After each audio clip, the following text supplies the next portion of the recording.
Bismillahirrahmanirrahim. Assalamualaikum warahmatullahi wabarakatuh. Innal hamdalillah nahmaduhu wa nasta'inuhu wa nastaghfiruh wa na'udzu billahi min shururi anfusina wa min sayyiati a'malina may yahdihillahu fala mudhillalah wa may yudlilhu falan tajida lahu waliyyan mursyida. Asyhadu an la ilaha illallah wahdahu la syarikalah wa asyhadu anna Muhammadan abduhu wa rasuluhu la nabiyya wa la rasula ba'dah. Ikhwati fillah, ma'asyiral hadirin wal hadirat, bapak-bapak, ibu-ibu, kaum muslimin dan muslimat, yang mudah-mudahan kita semua senantiasa dilindungi dan diridhai Allah Azza wa Jalla. Mari sama-sama kita awali kajian kita dengan mengucapkan puji dan syukur kepada Allah Subhanahu wa Ta'ala untuk semua nikmat yang senantiasa kita rasakan dalam kehidupan kita. Setiap saat nikmat Allah itu turun untuk kita, tapi jangan sampai setiap saat pula kedurhakaan kita dan maksiat kita naik catatannya ke atas arsy Allah Subhanahu wa Ta'ala. Yang harus kita lakukan adalah menjadi hamba yang syakirin, dan orang yang bersyukur akan ditambah nikmat itu oleh Allah Subhanahu wa Ta'ala. Mudah-mudahan umur yang masih tersisa senantiasa kita syukuri, dan salah satu dari cara mensyukuri umur itu adalah ketika kita gunakan untuk mendulang pahala, menambah kebaikan yang kita berharap mudah-mudahan timbangan kebaikan kita benar-benar berat dan bisa mengalahkan timbangan dosa. Kita juga harus berselawat dan salam untuk Rasulullah sallallahu alaihi wasallam. Allahumma salli ala Muhammad wa ala ali Muhammad. Mudah-mudahan ungkapan selawat dan salam itu senantiasa kita ucapkan, senantiasa menjadi bagian dari zikir baik yang kita lantunkan sebagai bukti bahwa kita ini adalah orang-orang yang benar-benar rindu dan cinta kepada Rasulullah sallallahu alaihi wasallam. Selawat itu isinya adalah doa, berarti kita mendoakan Rasul, dan tidak ada sedikit pun ruginya kita berselawat, justru untung yang akan kita dapatkan.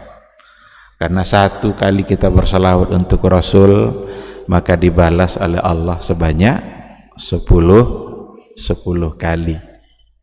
Man shalla alayya salatan sallallahu alaihi biha asyra. Siapa yang berselawat kepada saya satu kali saja, kata Rasul, maka Allah akan balas selawatnya itu sebanyak 10 kali. Satu yang kita ucapkan, 10 yang kita dapatkan. Betapa mulianya kita ketika kita memperbanyak selawat itu untuk Rasulullah sallallahu alaihi wasallam. Mudah-mudahan kita semua bisa mendapatkan syafaatnya, pertolongannya di yaumal mahsyar, yauma la yanfa'u malun wala banun illa man atallaha biqalbin salim. Baik ikhwati fillah, ma'asyiral hadirin wal hadirat rahimani Allah wa iyyakum.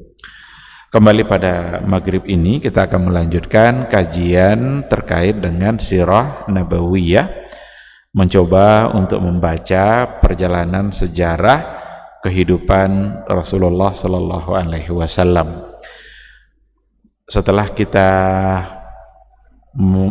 mencoba untuk mengetahui apa yang terjadi pada diri Rasulullah sallallahu alaihi wasallam di masa-masa awal sebelum dia diangkat menjadi Rasul, dari umur dia semenjak lahir sampai umur 40, itu masa-masa di mana Rasulullah sallallahu alaihi wasallam diasah kemandiriannya oleh Allah Subhanahu wa Ta'ala, diawali dengan wafat ayahnya ketika masih dalam kandungan, diikutkan dengan wafat ibunya ketika berumur 6 tahun, diikutkan pula dengan wafat kakeknya di umur 8 tahun.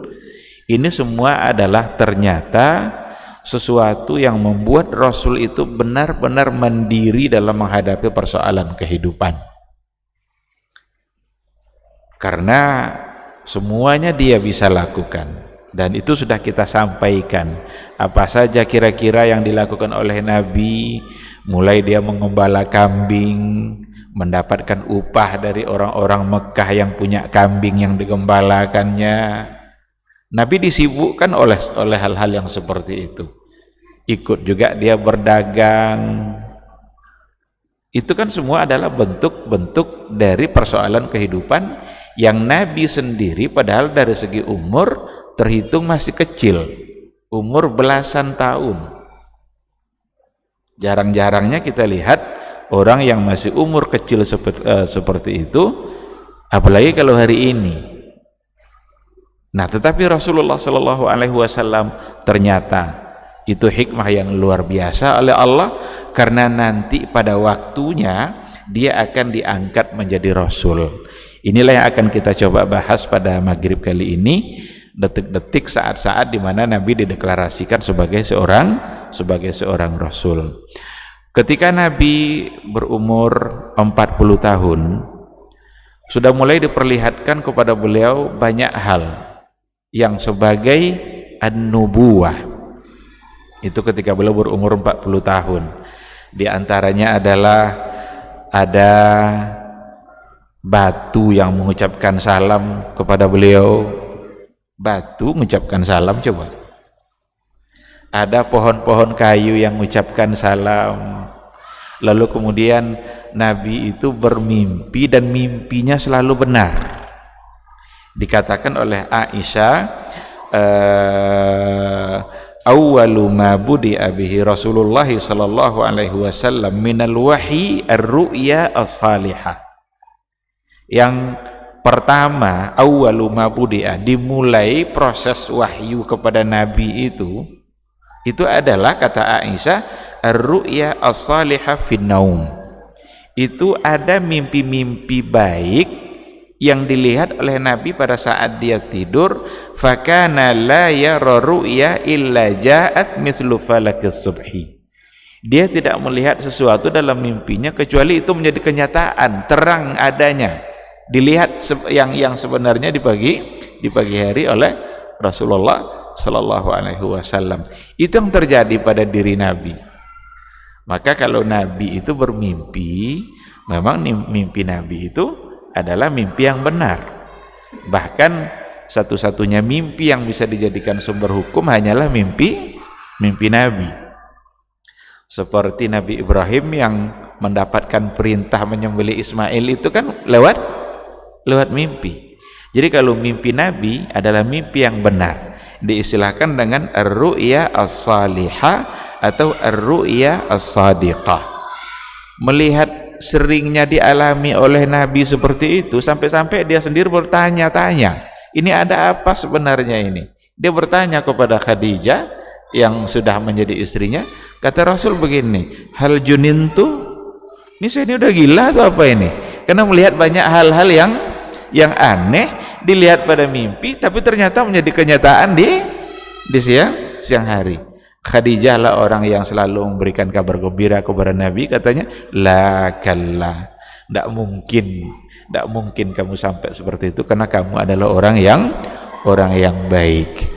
Pada umur 40 itu juga lah Rasulullah sallallahu alaihi wasallam dikatakan oleh Aisyah, thumma hubbiba ilaihil khala, dibuat beliau itu oleh Allah cinta untuk menyendiri. Khala itu khalwat, jadi cinta untuk mencari tempat tersembunyi di mana dia hanya sendiri saja. Wa kana yakhlu bi ghairi Hira fayatahannatsu fihi, dan adalah Nabi itu berkhalwat, bersembunyi, bersemedi sendiri aja dia bi ghairi Hira, di gua Hira, fayatahannatsu fihi wa huwa ta'abbud. Disitulah Nabi beribadah, bertafakur, mendekatkan diri kepada Allah. Karena memang Nabi sebelumnya tak pernah tercemar oleh satu perbuatan apapun yang salah yang biasa dilakukan oleh orang Quraisy. Nabi memantau itu terus. Betapa banyak kemusyrikan yang terjadi, betapa banyak kemaksiatan yang terjadi di kota Mekah. Nabi tak pernah terjebak satu kali pun kepada perbuatan-perbuatan itu. Nabi justru memikirkan bagaimana cara agar Mekah ini bisa berubah, agar Mekah ini bisa menjadi baik. Karena Mekah itu multaqal hadarat, tempat bertemunya peradaban itu ada di Mekah. Kalau sudah musim haji, itu dari berbagai wilayah mana masuk ke kota Mekah. Nah, seperti yang kita ceritakan pada sebelumnya, pernah di antara pedagang yang dizalimi, diambil barangnya tapi tidak dibayar, atau dijanjikan bayar tapi tidak dibayar-bayar, sampai akhirnya dia naik ke sebuah bukit dan berucap bahwa orang Mekah ini sudah menjadi orang yang zalim. Itulah penyebab terjadinya hilful fudul, perjanjian fudul yang kita ceritakan pada pertemuan yang sebelumnya.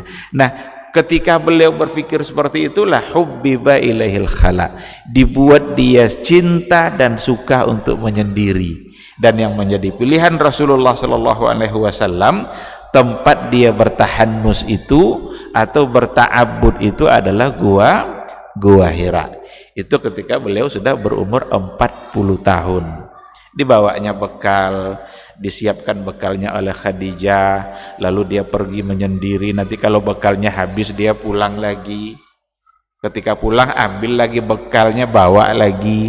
Jadi Rasul itu ke Gua Hira itu tidak sekali, pulang nanti pergi lagi. Dalam catatan sejarah, dalam hitungan bulan dia bolak-balik ke Gua Hira untuk bertahanus, untuk berta'abbud, dan sampai pada akhirnya di satu ketika disitulah Jibril datang untuk pertama kalinya menemui Nabi Muhammad dan membawakan sebuah ayat Al-Quran, yaitu surat Iqra dari 1 sampai 5, Al-Alaq 1 sampai 5. Dikatakan dalam riwayat yang datang dari Aisyah Ummul Mukminin, hatta ja'ahul haqqu wa huwa fi ghar al-Hira, sampai datang akhirnya kepada Nabi Muhammad al-haq. Al-haq di sini berarti hak artinya apa? Kebenaran. Dan yang dimaksud di sini adalah tentu saja syariat Islam sebagai awal dari syariat Islam yang benar. Faja'ahul malak. Al-haq di situ ya, karena al-haq itu bisa nama Allah juga kan. Al-haq juga diantara nama Allah. Islam, Al-Quran juga disebut sebagai al-haq. Maka bisa diartikan dengan beberapa makna. Tapi yang jelas di situ adalah Jibril yang datang menemui Nabi membawa al-haq. Faja'ahul malaku faqala, malaikat datang dan berkata. Apa perkataan malaikat Jibril kepada Nabi Muhammad? Iqra, bacalah. Qala, lalu Nabi berkata, ma ana biqari, saya tidak bisa membaca. Jadi Nabi Muhammad adalah orang yang memang tidak bisa membaca, disebut sebagai ummi. Dan kebanyakan orang-orang jahiliyah ketika itu adalah masyarakat yang memang ummi, tidak bisa membaca, tidak bisa menulis. Tapi bukan berarti tidak ada orang yang bisa, ada nabi yang tidak bisa. Dan nanti akan kita tahu itu bahwa betapa hikmahnya ternyata ketika Nabi ditakdirkan sebagai orang yang tidak bisa baca, tidak bisa nulis. Kalau sempatlah Nabi Muhammad itu sebagai orang yang ahli tulis baca, betapa mudahnya orang Quraisy menuduh bahwa Quran itu adalah buatan Nabi Muhammad. Sedangkan tidak bisa baca tulis aja dituduh juga itu adalah karangan-karangan Nabi Muhammad. Tidak bisa dia nulis, tidak bisa dia baca, ada aja yang nuduh seperti itu. Nah, tapi ketika dia memang la yaktub, la yaqra, maka sebenarnya hanya sekedar ingin menuduh aja itu bahwa Quran itu buatan Nabi Muhammad. Maka ketika dikatakan Iqra, dia bilang ma ana biqari, saya tidak bisa membaca. Lalu Nabi menceritakan fa akhadhani faghattani tsaniyah, malaikat itu kembali memeluk saya dan memeluk erat sekali. Hatta balagha minnil juhdu, sampai saya merasa kesulitan dengan pelukannya itu. Jadi dipeluknya dengan erat sekali dan sampai Nabi merasa kesulitan. Summa arsalani, setelah itu dilepaskan kembali. Setelah dilepaskan untuk yang kedua, faqala iqra, malaikat bilang lagi iqra. Faqultu, lalu saya berkata, kata Nabi Muhammad, ma ana biqari, saya tidak bisa membaca. Fa akhadhani faghattani tsalisah, lalu Nabi memegang saya kembali, memeluk saya kembali dengan pelukan yang kuat. Fa arsalani, setelah itu summa arsalani, kemudian Nabi dilepaskan kembali oleh Jibril. Faqala, ia berkata untuk yang ketiganya, iqra bismi rabbikal ladzi khalaq, khalaqal insana min 'alaq, iqra wa rabbukal akram. Jadi ada 5 ayat pertama dari surat Al-Alaq atau surat Iqra. Iqra wa rabbukal akram allazi 'allama bil qalam 'allamal insana ma lam ya'lam. Inilah pertemuan pertama Rasulullah sallallahu alaihi wasallam atau Muhammad sallallahu alaihi wasallam sebelum diangkat menjadi rasul, untuk pertama kali ditemui oleh malaikat Jibril dan dia sedang bertahanus di gua Hira. Setelah itu Jibril pergi, faraja biha Rasulullah sallallahu alaihi wasallam yarjufu fuadu. Nabi kembali pulang, dia yarjufu fuadu, dengan hati yang gemetar dan hati yang ketakutan. Pulang dia menemui Khadijah. Fadakhala ala Khadijah binti Khuwailid, Nabi masuk menemui Khadijah sebagai istrinya, masuk dia ke rumahnya, lalu Nabi mengatakan zammiluni, selimuti saya. Jadi Nabi masih gemetar, masih takut dengan apa yang dia hadapi, karena yang datang tidak pernah terjadi sebelumnya. Datang memeluk erat kuat-kuat, hatta balagha minnil juhdu, kata Rasul, sambil meminta pula untuk membaca sesuatu yang dia tidak bisa membaca. Tapi ternyata itu adalah merupakan ibaratnya itu deklarasi pengangkatan beliau sebagai seorang rasul. Ada 2 versi sebenarnya riwayat ini. Untuk pertama datangnya wahyu, yang pertama adalah ini, dan ini yang diyakini oleh banyak ahli sejarah. Ada lagi satu pendapat yang mengatakan ketika Jibril datang menemui Nabi Muhammad, Nabi dalam keadaan tertidur, tapi Nabi kemudian bangun dan dia menyampaikan ayat ini, lalu Nabi langsung membacanya. Ketika dia setelah dia sampaikan, Jibril menyampaikan itu, lalu Jibril naik ke atas, kembali ke atas sambil mengatakan anta Rasulullah wa ana Jibril. Nah, jadi ada satu riwayat seperti yang dikatakan oleh Mustafa As-Sibai dalam kitab Sirah Nabawiyahnya, Jibril mengucapkan kata-kata itu, anta Rasulullah wa ana Jibril, kamu adalah Rasulullah utusan Allah dan saya adalah Jibril. Kemudian Jibril menghilang. Ada versi yang satu lagi bicara seperti itu. Yang saya bacakan dalam buku ini yang banyak terdapat di dalam buku-buku sejarah yang lain. Ketika diminta untuk mengucapkan membaca Iqra, lalu Nabi mengatakan ma'ana biqari, saya tidak bisa membaca, sampai 3 kali, dan pada kali yang ketiganya Jibril baru mengucapkan Iqra bismi rabbikal ladzi khalaq, khalaqal insana min 'alaq, sampai 5 ayat.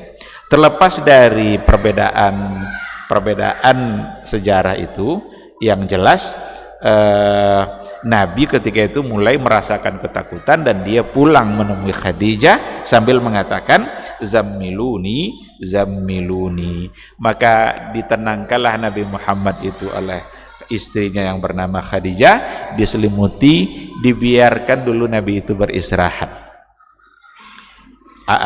Ndak pula langsung menyibukkan diri untuk mencari tahu seperti apa, tapi ditenangkan dulu biar dia beristirahat, kemudian dikasih selimut. Tak lama kemudian barulah Rasulullah sallallahu alaihi wasallam berkata kepada Khadijah, wa akhbarahal khabar laqad khasyitu ala nafsi, kata Rasul. Jadi Rasul bilang kepada Khadijah setelah ia menceritakan apa yang dia hadapi tadi, Rasul bilang begini, laqad khasyitu ala nafsi, saya takut dengan diri saya sendiri sekarang ini. Ada apa yang terjadi pada saya? Kok ada tiba-tiba ada yang datang lalu memeluk saya dan meminta untuk membaca sesuatu, saya tidak bisa membaca, saya takut dengan diri saya sendiri. Apa kata Khadijah? Faqalat Khadijah, kalla wallah, demi Allah bukan, kata Rasul. Kata Khadijah, tidak usah takut dengan keadaan seperti ini, tidak mungkin ini merupakan pertanda buruk, mustahil, kata Khadijah. Kenapa demikian? Khadijah bilang, wallahi ma yukhzikallah abada, ma yukhzikallahu abada, demi Allah, Allah tidak akan pernah menghina kamu selama-lamanya. Kenapa demikian? Innaka latasilur rahim wa tahmilul kalla wa taksibul ma'dum wa tuqrid dhaif wa tu'inu ala nawaibil haq. Karena kamu selama ini adalah orang yang suka menjalin hubungan silaturahim, kamu suka membantu orang-orang yang kesulitan, kamu begitu suka untuk memuliakan tamu, dan kamu selalu saja membantu orang-orang lain untuk mendapatkan hak dan kebenaran. Maka orang-orang yang seperti itu, kata Khadijah, mustahil untuk dihinakan oleh Allah Subhanahu wa ta'ala. Ungkapan Khadijah inilah yang membuat Nabi Muhammad menjadi dan merasakan ketenangan, hilang rasa takutnya itu karena mendapatkan hiburan, ungkapan-ungkapan yang menghibur jiwanya yang datang dari istrinya yang bernama Khadijah. Lalu fantalaqat bihi Khadijah hatta atat bihi Waraqah bin Naufal. Khadijah ingat ada Waraqah bin Naufal dari keluarga dia, yang Waraqah bin Naufal ini adalah orang yang mengerti Injil, Taurat dan Injil. Paham dia kitab-kitab suci yang sebelumnya, karena dia pemuka kaum yang sebelumnya. Maka Khadijah membawa Nabi Muhammad untuk bertemu dengan Waraqah bin Naufal. Siapa tahu dia bisa mendapatkan penjelasan dari Waraqah bin Naufal. Datanglah dia berdua kepada Waraqah bin Naufal sambil menceritakan apa yang dihadapi oleh Nabi Muhammad sallallahu alaihi wasallam. Dimintalah oleh Waraqah Nabi Muhammad untuk menceritakan apa yang kamu hadapi. Kamu menghadapi apa sebenarnya, seperti apa ceritanya? Disampaikan oleh Nabi Muhammad bahwa dia didatangi oleh sosok makhluk yang tak pernah dia lihat, memeluknya, lalu menyampaikan sesuatu untuk dibaca padahal dia tidak bisa membaca. Apa kata Waraqah bin Naufal? Karena Waraqah bin Naufal dia dikatakan di sini dia malah juga pernah menulis kitab Injil itu dalam bahasa Ibrania, dan dia adalah syekhan kabiran.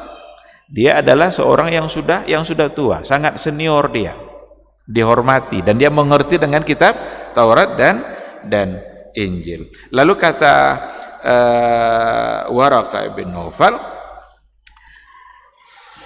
ya ibna akhi ma tara, fa akhbarahu Rasulullah sallallahu alaihi wasallam. Jadi diceritakan oleh Nabi ketika dia minta untuk menceritakan, faqala lahu Waraqah, lalu Waraqah berkata, hadzan namus allazi nazzalallahu ala Musa.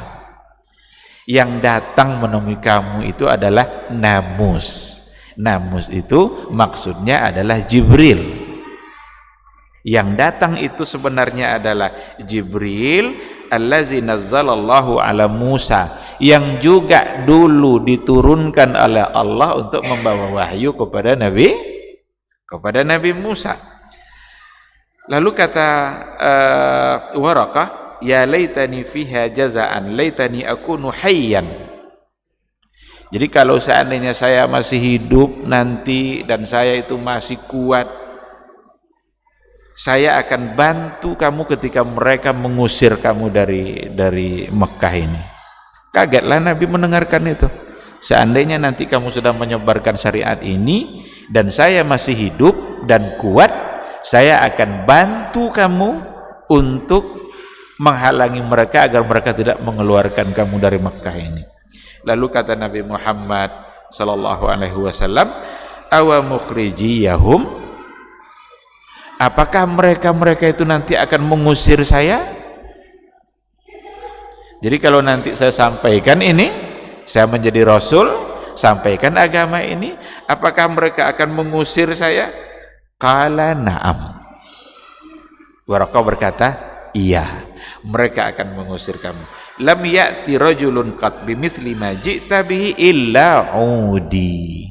Tidak ada satu orang rasul pun yang datang membawa risalah seperti yang kamu dapatkan itu, illa udi, kecuali dimusuhi.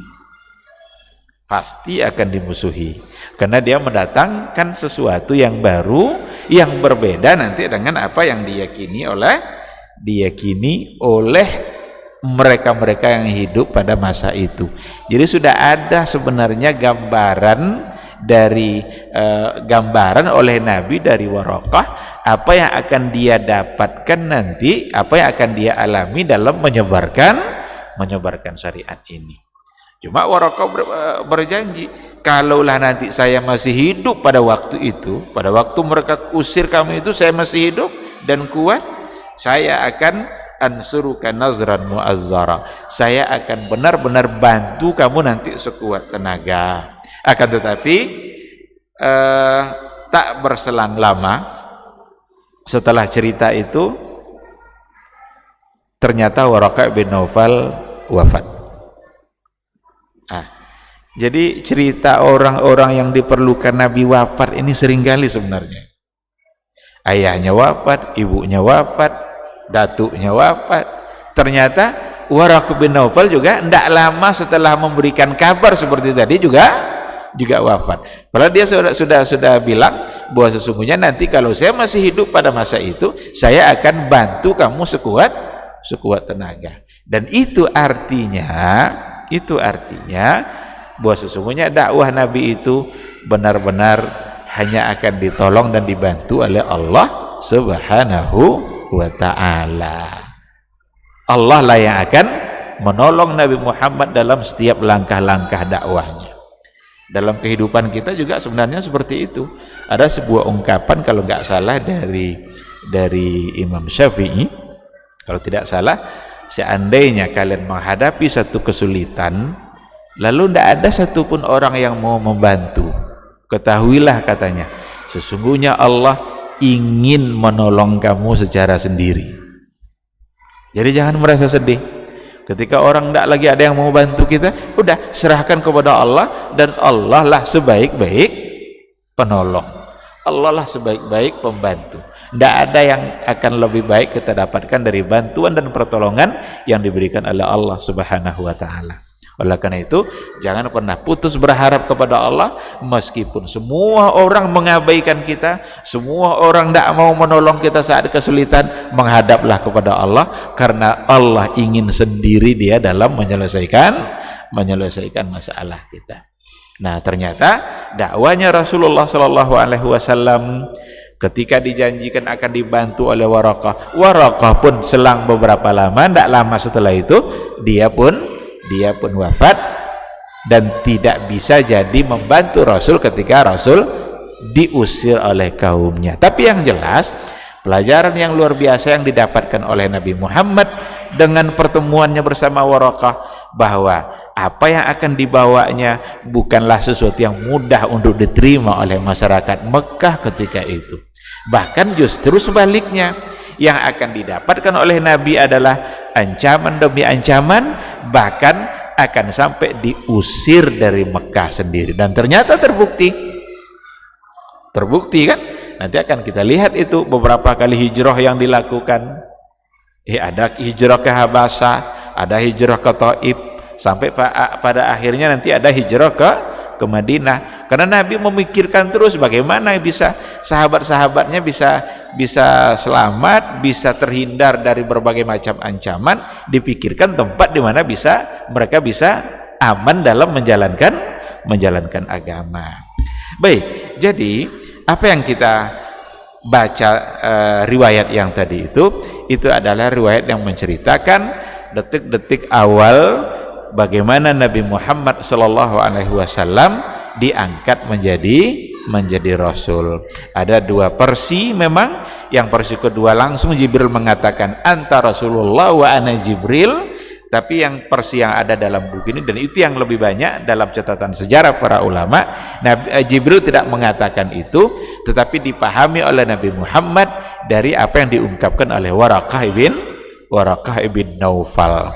Karena dia mengatakan zakan namus, itu adalah namus, itu adalah Jibril yang dulu pernah juga diutus kepada Musa alaihissalam.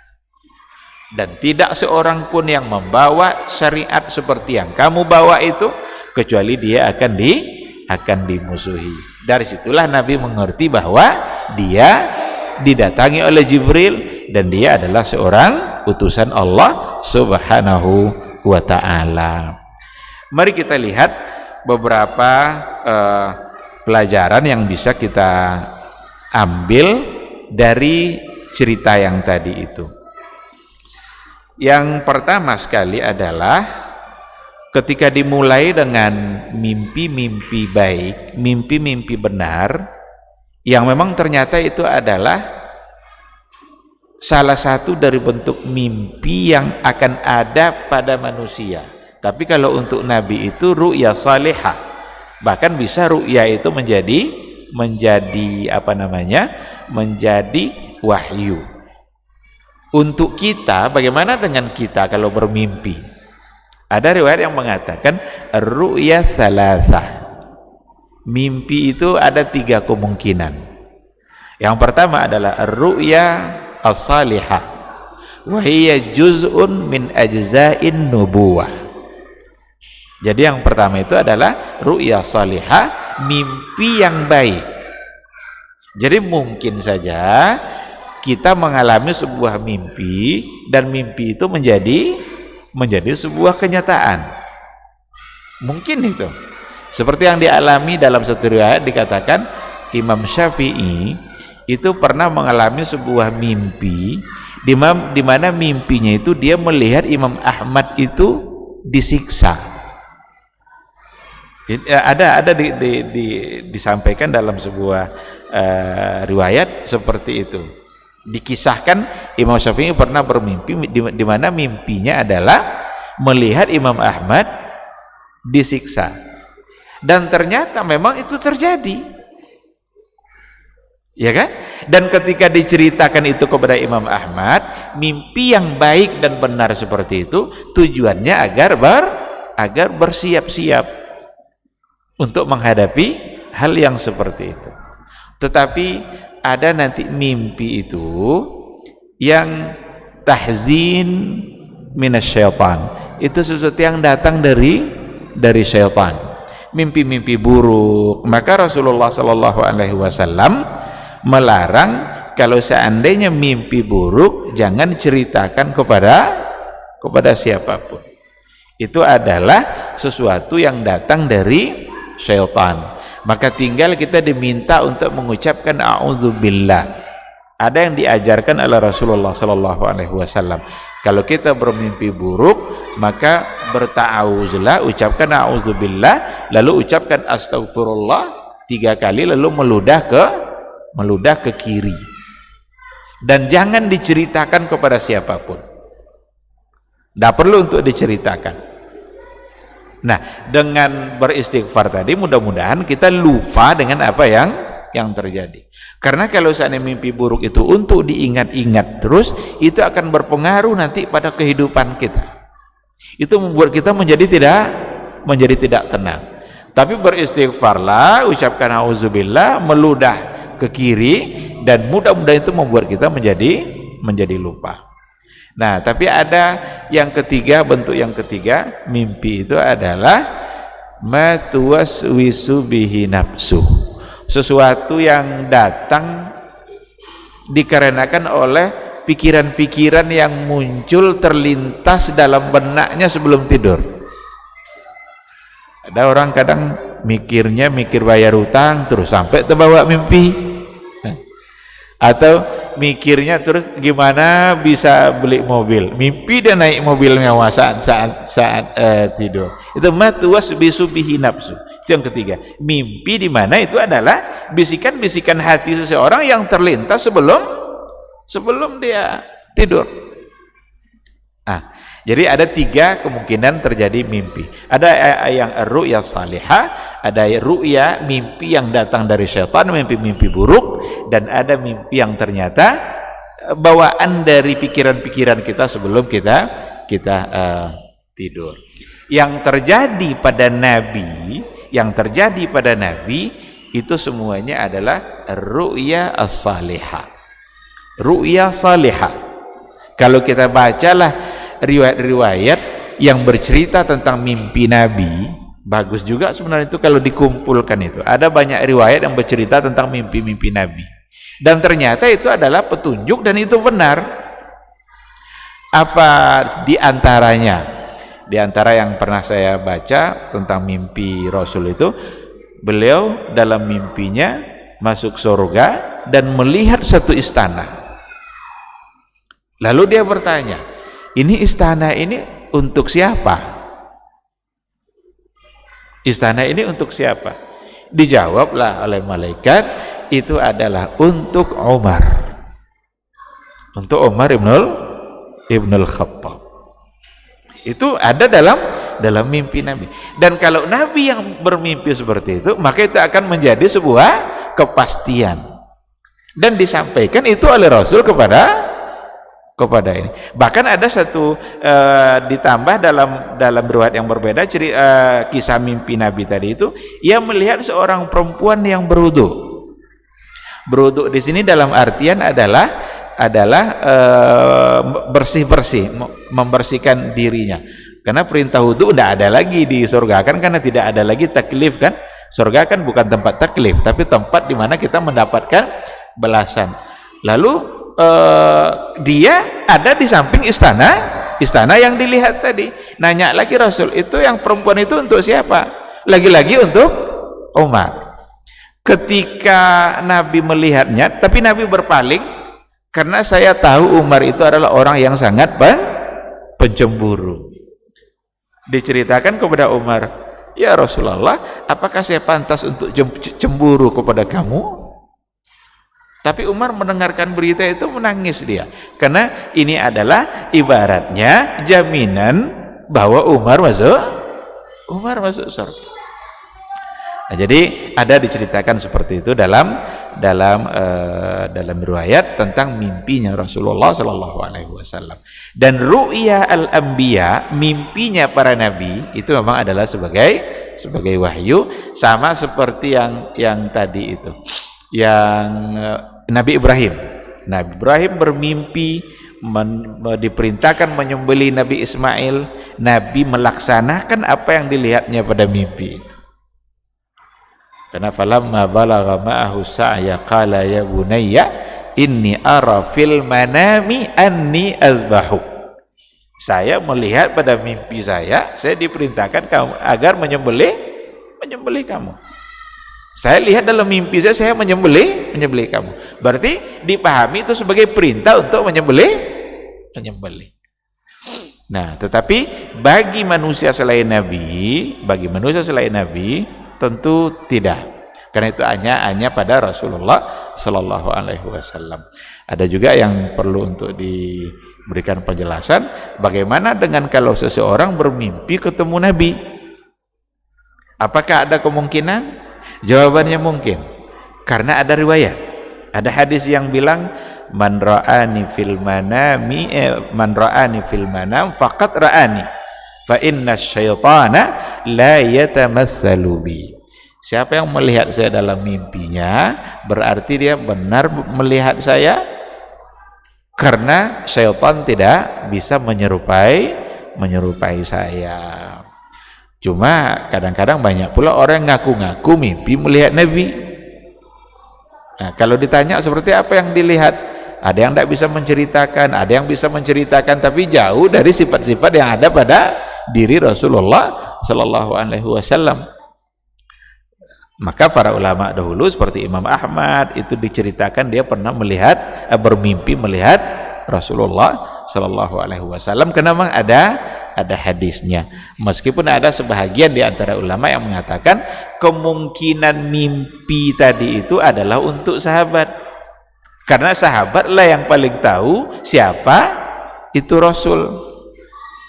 Ada yang menafsirkan hadis tadi itu hanya untuk sahabat saja, sebab tidak ada orang yang bisa memastikan itu Nabi kecuali sahabat. Kita umpamanya mimpi Nabi, siapa yang menjamin kalau yang dilihat itu adalah Rasul?